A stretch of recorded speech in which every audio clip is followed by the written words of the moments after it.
Hello guys, welcome back to my channel PS blog. চলো আজকে আমি তোমাদের আমার দিদির গৃহপ্রবেশে তোমাদের কিছু ঝলক দেখাই। খুব সুন্দর করে ওপরটা করেছে, আর সবথেকে বড় হচ্ছে ওর মন্দিরটা দেখাবো।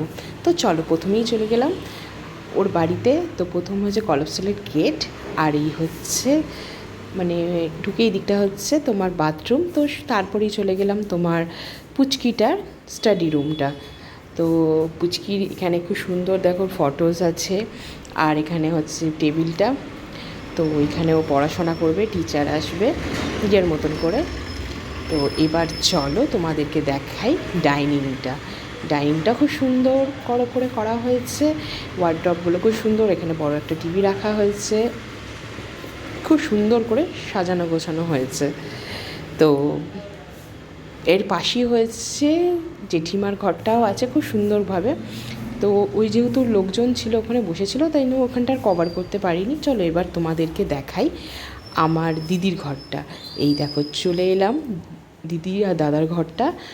তো খুব সুন্দর করে দেখো সাজানো গোছানো আছে, আর ওটাও চওড়া করেছে জায়গাটা।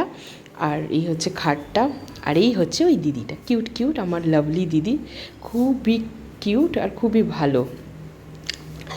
তার সাথে সঙ্গে একটা পিক তুলে নিলাম, আমি তো হচ্ছি সেলফি। আচ্ছা চলো এইবার হচ্ছে তোমাদের মেন মন্দিরটা দেখাই। তো এইটা হচ্ছে ওপেন কিচেন, খুব সুন্দর ওদের ওখানে ফটোস আছে। এখানটা রান্না করার জন্য সমস্ত কিছু এখান দিয়েই যাচ্ছে। তোমার মেন হচ্ছে মন্দিরটা। মন্দিরটা দেখেই আমার দারুণ লেগেছে।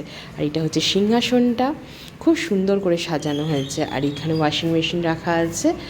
আর তো তোমাদেরকে দেখালামই, এখান দিয়ে বেরিয়ে আবার হচ্ছে কিচেনটা, আর এখানটা হচ্ছে ডাইনিংটাই রুম আছে।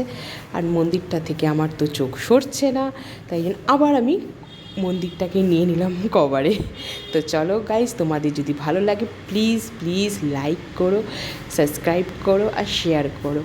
আমি এই ব্লগটা আমি এখানে ভিডিও করি, নতুন এসেছি, তো প্লিজ করো।